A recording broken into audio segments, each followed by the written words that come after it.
my friend, the low rider. The low rider is a little higher.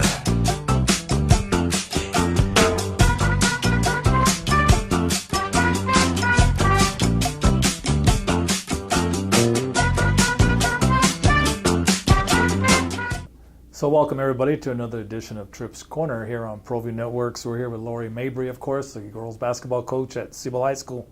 And Lori, coming from Kirtland Central High School up in the Farmington area, tell us about those days growing up in the Four Corners area. Kirtland Central is about 15 miles between Shiprock and Farmington, a really small, little tiny town. And my mom was a real stickler on house cleaning, and I learned quickly around about 6th grade that if I would do some sports, I could get in the gym and I would get to do less house cleaning. So I was really fortunate, Richard. I really didn't know anything about basketball or the traditions or the legends of the KC Broncos, but I started with 7th grade basketball. I made the team. Honestly, I wasn't very good for several years. When I got to be a freshman, though, that's when I really started to understand KC basketball and the legacy that it had at that time, especially in the early 80s. And so I basically went to Coach Beckstead. He was our assistant coach, talked to him about what I needed to do to be able to make the high school team. And he was pretty blunt. He told me that I needed to live in the gym. So basically I had like a 40-hour-a-week job, and it was shooting the basketball. I did three-hour sessions every day, Monday through Friday, all day long in the summers, just to be able to make the team. And of course, when you talk about Kirtland Central basketball, the Lady Broncos, if you will, it is, like you said, it was pretty much a year-round sport, year-round, because, whatever reason, the tradition, which wasn't always there, but once it got started, it was just amazing how the community and even the state of New Mexico kind of embraced Kirtland Central. Did that kind of, like you said earlier, you really didn't understand it, but once you understood it, what was your take on it? Once I understood it as a freshman, I was just trying to keep my head above water and not get cut and make a team. My sophomore year, I was kind of hoping I could make the varsity. I did. I sat at the end of the bench my sophomore year. I got into a state championship game my sophomore year, and I'll never forget this story, Richard. It was kind of the 20 up, 20 down rule. Kirtland was up 20, and I was like the 12th man, so they put me in for a minute, and our uniforms had the lines that went all the way down. I had my shorts on backwards. So that was my claim to fame my sophomore year, was I actually entered a state championship game with my uniform on the wrong way. But my junior and senior year, I got to be much more of an integral part of that. And it was really, at times it could be stressful your senior year, because at the time I was a junior, they had won 7 straight championships, and we just wanted to make sure that the senior class, our class of 1986, wasn't the group that lost the state title. So a whole lot of pride, a whole lot of hard work, and just a wonderful, the community support was amazing. In fact, I was just going to ask you that. Talk about exactly that, how the community just embraces this, for that period of time, the girls basketball team. I know one thing about the Four Corners area, they love their basketball. Mm-hmm. There's no denying that. Gyms are packed pretty routinely, whether it's boys or girls. What was the community atmosphere like, though, when you went out in the community? Pretty much when you were in that small town of Kirtland, everybody recognized you as a female basketball player. I wouldn't say we were revered by any stretch of the imagination. It wasn't like we walked on water in that regard, but everybody knew who we were, said hello to us. Our games kind of outdrew every other sport there. It was kind of crazy when I think back on it, because here at Cibola we get really little crowds. It was crazy that we'd get a large crowd, bigger than a football game. When I graduated and the 90s began and they had another run of 4 in a row, my assistant coach, Sharon Max, she was part of that Shiprock-Kirtland rivalry. And that was one of the greatest rivalries in girls sports in the state of New Mexico. I was teaching at Kirtland there at the time, and they would have a line all the way to the street for people to buy tickets, and they'd sell out tickets to the gym at 10 a.m. And those games were just incredible and electric to be able to coach in. You know, so Lori, here we are talking about those great days at KC when you would play Shiprock, the great crowds, the rivalry of the whole thing. Kind of take us through that and explain that. Well, during the games, it was just kind of in the moment. I can tell you, Richard, one of my memories from playing in state title games is I didn't feel the pressure then. It was always the week after. And the week after, my body would just break out in hives from just the stress of it all. But during the games, the actual games, I just took it all in as a high school player. I loved that we had crowds and people cheering for us, and you could feel that support, and like I said, that electricity. I think my body would kind of just break down after it was all done. What would the boys say? Because no disrespect to the boys basketball programs that, you know, up in that part of the world, but like you said, you guys were out drawing, man, the football team, name it. Was there any animosity maybe? Well, to tell you the truth, I didn't have too many high school dates. But no, I mean, honestly, our team was so busy doing basketball, and it was year-round, and we were one of the very few programs at that time period that went year-round basketball. Now that's extremely common in everybody's program. Right. But back then that was not common at all. So really, I think we became a tight-knit family, the girls, and we really didn't have that much interaction with the boys. I don't remember any extreme animosity. So going back, kind of like to recap really quick, I love the fact that you said at the top, so your motivation was house cleaning, if I got that Yes. right. Yes. You know, so And pulling weeds. and pulling weeds. So what was the drive from your parents outside of that? What did you kind of get out of your parents while you were? Oh, my mom and dad were extremely hardworking people, and they instilled that in me early. And basically, their message to me was they'd support me or my brothers doing whatever we wanted, as long as we were all in and we gave it our best effort. And they had one rule: once you start it, you have to see it through to the finish line. And so, you know, I think a lot of kids today, their parents are extremely tough on them, which I don't understand. My mom was my biggest cheerleader. Even when I played poorly and I'd say something to her, she's like, "You played fine, baby. You were great."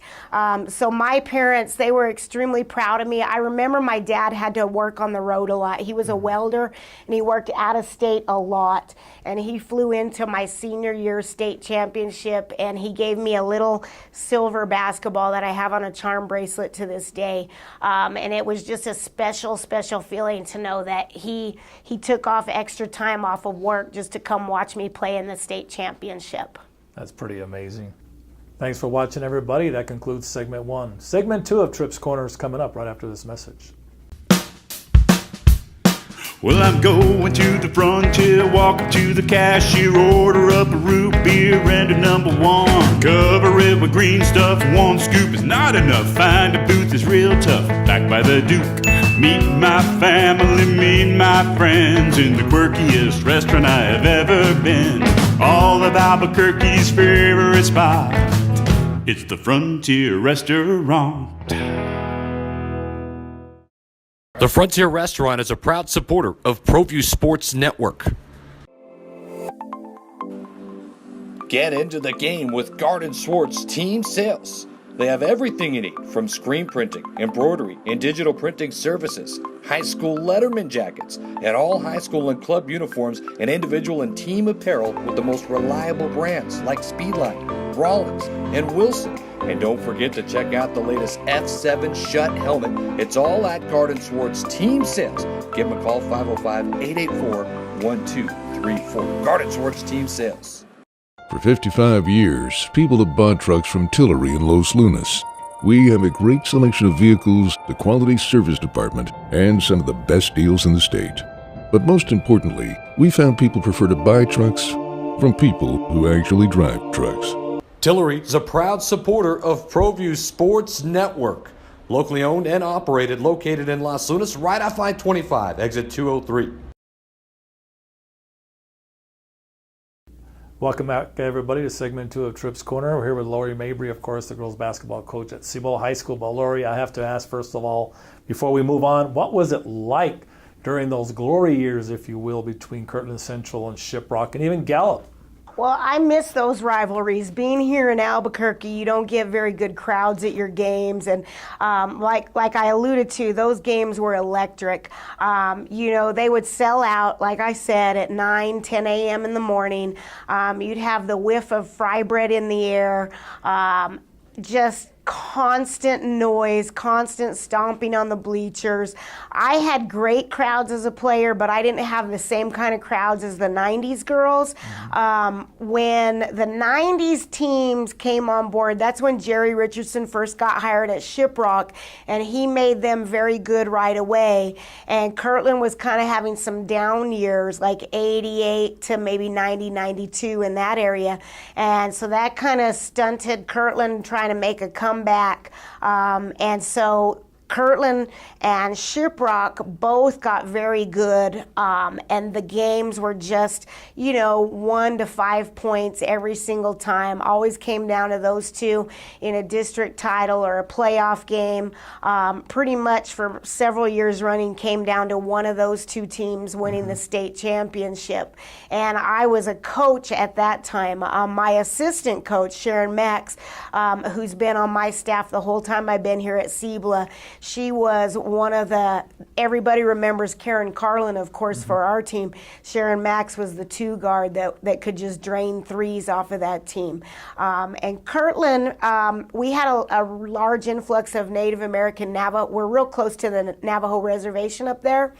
And so the 90s, the school itself kind of changed culturally. When I went to high school, it was about 50% Anglo, 50% Navajo. I think in the 90s, it kind of flipped to about 75% Navajo, about 25% Anglo. So just the fact that both schools were primarily Native American even added more to the rivalry. I want to stay with this theme if I can, because you have my attention on this one. Not so much the rivalry, but why? How did you guys become good Shiprock? I know it's about playing year round. Was it just the competitiveness, or how being a head coach now? You kind of understand a little bit. Why did those two teams get to be so good?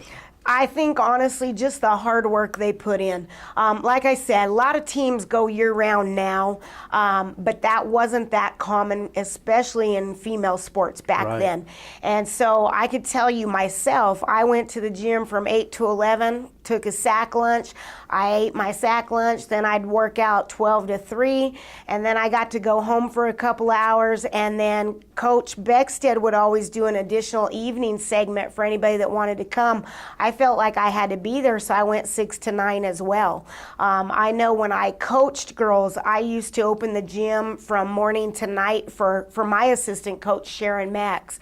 And it became so competitive within your own team that if you weren't putting in that kind of time, you were going to get left behind.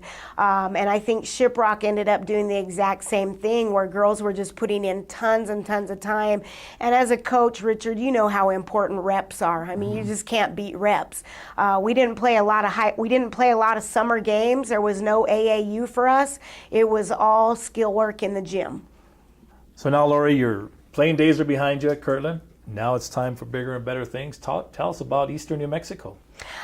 So Coach Moore had recruited me out of high school. Coach Wayne Moore, I'm still very, very good friends with him today. We exchanged Christmas cards. I adore Coach Moore. I put in so much time into my basketball. When I got to college, it almost seemed easy at times. I didn't have trouble with the workouts. The workouts were a lot less strenuous in a lot of different ways. And I got to finally be in charge of how much time I needed to put in it. Coach Moore, he had one rule for us, and that was basically don't embarrass the program. He was a very, very wise man. He taught me many things about my coaching today.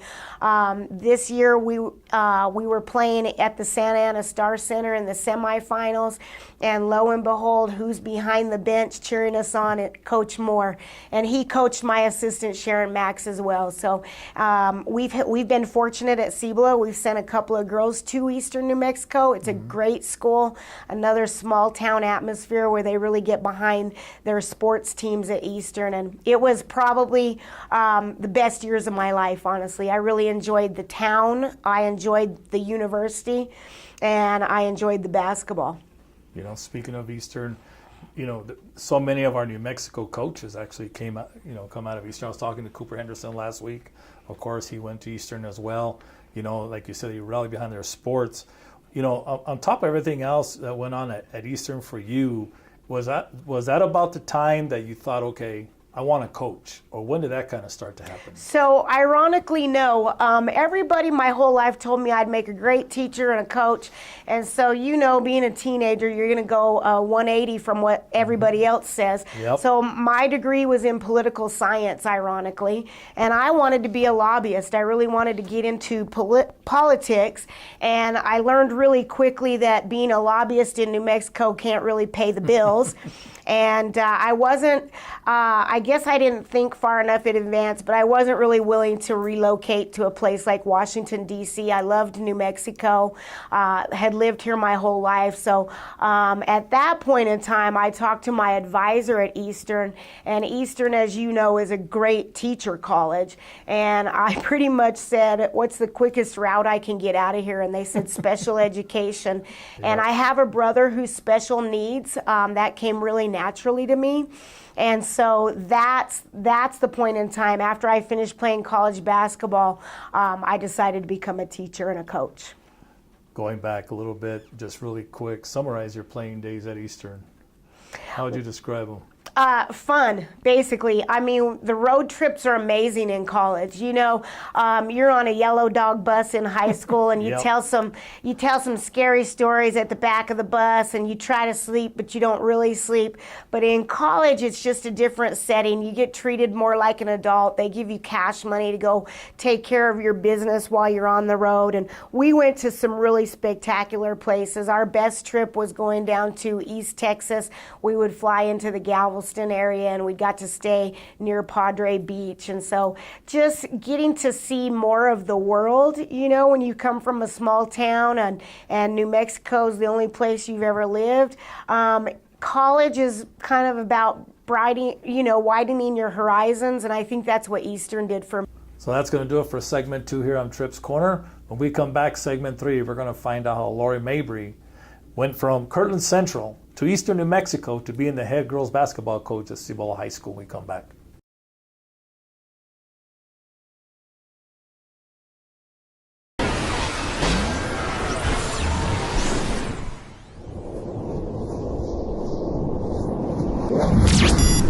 Don't sacrifice quality of flavor when you're in a hurry.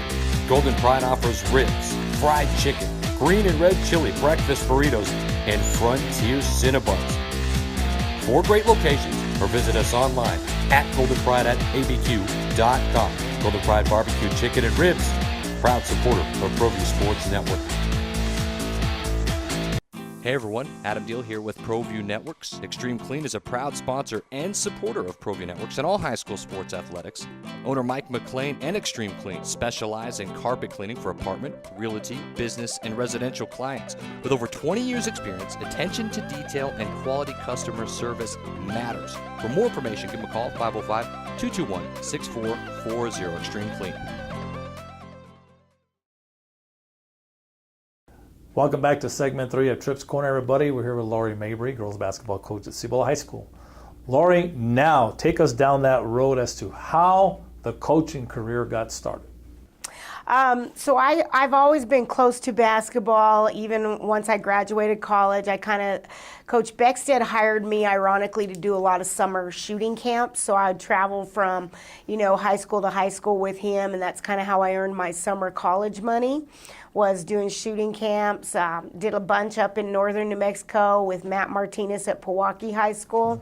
Mm-hmm. So I remember a lot of his really good teams, the Twins and some of those girls. They were pretty good. And I get to go way, way back with a lot of those people. So I always stayed really close to the game. And when I first got hired out of college for a teaching position, I went back to my hometown, Kirtland, and they asked me if I wanted to coach basketball. So I got to coach the freshmen freshman team there. That's kind of where I got my start. And I stayed the first 5 years of my teaching career in Kirtland Central. And then Rio Rancho High, the new school that Intel built, was opening up. And Coach McIntyre, who I had done summer camps with, he called me and invited me to apply for the JV position at Rio Rancho High. So that's when I moved to the city, and I spent 8 years with Coach McIntyre. So I was a long-time assistant. I was an assistant for 13 years, and I always knew that there was a really good talent at Cibola High School. Doug Dorme had some phenomenally talented girls, and so I thought if that job ever opens up, that's going to be the one I apply for. And I've been here, this is now going on my 15th year. Been your dream job in some respects, or it turned out to be your dream job. We might add, yeah, Doug did a great job here. You know, one of the things about coaching are the people you meet along the way. Not only your former players, you know, we're going to talk about that in a moment more, but you know, outside, you know, of Cibola High School, and we're looking behind you and we're seeing, I mean, God, Pat Summit, who you got to meet, you know, UConn. I'm looking at all these pictures, and I want to talk about two pictures in particular, and I know which ones you know I'm talking about. Let's talk about the Pat Summit picture first of all, because you had a great story to tell about that. So I didn't actually get to meet Pat Summit. She passed away last summer, or 2 summers ago, excuse me. But Dean Lockwood, her longtime assistant coach, came, and he was actually recruiting Amaya Brown, and he showed up her junior year when she was nursing an ACL rehab injury, and we got talking just about Coach Summit. I've always been a huge Pat Summit fan. She's a strong female. I instill that in my girls, and just a huge fan of hers, and I thought, golly, you know, here's one of the greatest basketball coaches ever, and she's never going to remember her own legacy and what she's given to the game. So I was asking Coach Lockwood how she was doing, and he said, you know, Lori, I'd like to think she remembers my name, but there's days that I'm not sure. And so I asked him at the end of his recruiting visit if by chance he could send me an autographed picture of hers, because I was such a super fan, and he said he would do his very best. So he sent me one several months after being in our gym, and he attached this letter that I have taped to it, and within the letter it says, remind me to tell you about this picture. So that summer Pat Summit passed away, and I sent him a condolence text, you know, big loss for Volunteer Nation. And he said, thank you. And I said, Coach, you asked me to remind you about the story behind this picture. And he said that the picture that I have hanging on my wall, it's one of my prized possessions, it was her last day on the job, and she was cleaning out her desk, and she had one picture left in her desk, and she handed it to Coach Lockwood, and he told her, no, Coach, you keep it. And she said, no, you give it to somebody who will really appreciate it, and I don't know who that is, and neither do you, but someday you will. And, you know, sometimes timing's everything, Richard. He gave me that photograph, and when he told me that story, I literally almost started bawling that you know, here I am, a high school basketball coach, 27 years in, and I got one of Pat Summit's last photographs. So it hangs in my special ed office because this one can be secured a little bit more easily than the coach's office. That's one of those things you put in the vault. I guess you can kind of consider the office the vault. So besides Pat, we see a great picture of Gino off to the left. Tell us about that great picture of Gino. Yeah, so Shea Ralph, who played for Gino, she came to our gym actually recruiting Amaya as well. And talk about electric to have assistant coaches from the University of Connecticut in your gym. That made the evening news, as you can well imagine. And of course, I'm not shy. I'm a big fan of women's basketball, so I asked for a Gino picture as well. And she shared with me she couldn't really give it to me. And then several months passed, and really Amaya had kind of made her decision to go elsewhere. And finally, she sent me a picture. And again, one of the all-time greats. So to have both of them up here is just amazing for me. You know, I want to ask you, because you mentioned how proud of you were of Pat Summit and what she meant, not only to Tennessee, but to women's coaching in general. I'm thinking about you. I'm thinking about Lisa Villarreal over at Volcano, what you guys have done. Do you ever kind of feel, in some respects, proud of that? that things that you've done, things that Lisa done, female coaches around the state and the nation. What does that kind of mean for you? That means a lot to me, actually. Lisa and Susan Cibola in our district. I think our district is one of the best girls basketball districts, and to have 3 really strong female coaches in the district is just kind of amazing all on its own, because there's not that many women's coaches in the state of New Mexico. You know, I can think of Taryn Batches off the top of my head, and then you have to really start thinking about who else coaches girls basketball.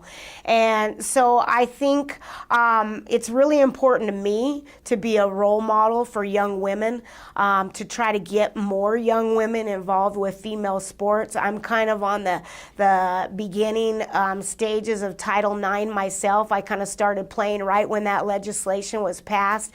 And the girls today have no idea. You know, when basketball first started in this state, it was a 3-on-3 half-court game.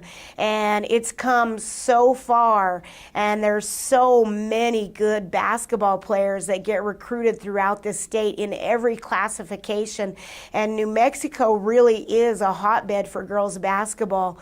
And I always encourage my athletes to come back and give back, whether they become a female referee or a female coach. I think it's important that, you know, if you're a young female athlete, that you have at least one female coach kind of helping you and mentoring you along in that process. And right now, I'm really proud to say my assistant coach is a young lady I coached way back in the day. And then another outstanding player that played for me here, Amber Battle, I'm sure you'll remember that name. She's coaching collegiate basketball right now. And so, yeah, I'd like to have a few more female coaches along the way. That's exactly what I was going to ask you. Still on my questions here. But, you know, that would be a good message. You know, 2 females wishing to go into coaching. What would you tell them? I would just I think for females, what drives them out is they have kids and family, and sometimes they have to make tough choices, family versus, you know, having a really good team, because you've coached and you understand how much time and commitment you have to put into making a program good. So I think women have to really learn how to juggle their time and how to be very organized. So I think that drives some women out of the profession. But I think it's a win-win when you can get a strong female in any sports setting coaching female athletes. I think it's a good mentorship that young ladies can aspire to be something different and push the envelope a little bit. Last question, you know, I like asking this question, is here you are now the head coach. It's been a great ride. It's been a great journey. You know, the final chapter has not been written yet. Well, what have you learned so far from this journey, starting back from Kirtland to now? I've learned a lot of things, actually, but probably the biggest thing, my biggest takeaway, is that you can never let up. You've always got to be working. It's a lesson that I try to instill in my kids daily. It's a lesson that I try to live daily, that, you know, I hit the ground running every single day, and I want the young women that I coach to hit the ground running every single day, because if you're not giving it your all, or you're 100%, somebody out there is. And that's really just kind of a life lesson, that the harder you work, the luckier you seem to be. And I love Cibola High School. It was a great decision for me to come here. It's been my only head coaching job. It's probably going to be my only head coaching job. At the time in my life when I decided I wanted to be a head coach, it was just an amazing opening and opportunity for me. Lori, it's been amazing, and thank you very much for being, you know, those female pioneers, if you will, in high school girls basketball in New Mexico. Thank you very much for joining us. Thank you. I appreciate you, Richard. That's going to do it for us here on Tripp's Corner. I want to thank Lori Mabrey, the head girls basketball coach at Cibola. What an interesting conversation that was indeed. In fact, gave me ideas for a future show. I'd like to thank Lori again for coming on. Until next time, I'm Richard Tripp. Peace, everybody. We're out.